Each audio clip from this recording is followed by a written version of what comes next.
हमके रुला रुला के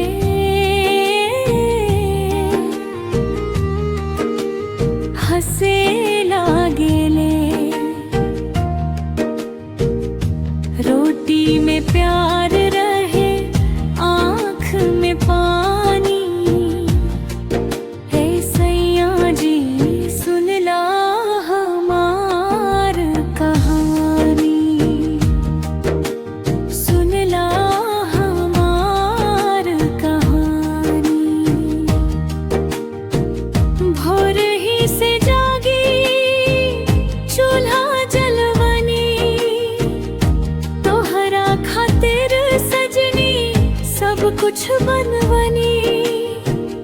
एको बात प्यार से ना कहला हमसे, दिलवा टूटे रोज रोज रुहे रो से। सैया जी सैया जी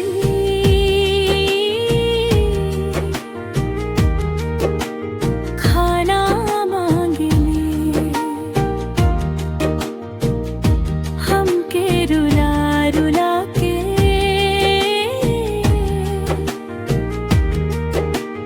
हंसे लागले। ओ रोटी में प्यार रहे, आँख में पानी। हे सैया जी सुनला हमार कहानी, सुनला हमार कहानी।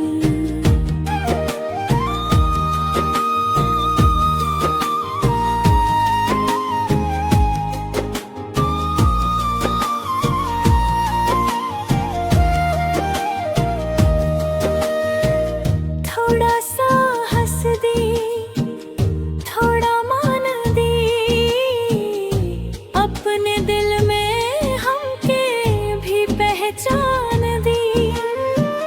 रोआ बिना सोना लागे संसार, मत तोड़ी सजना हमार उठरा। सैया जी सैया जी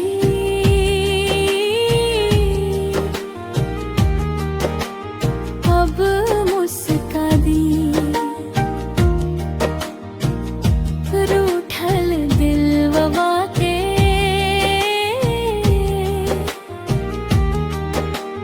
फेर मना ली।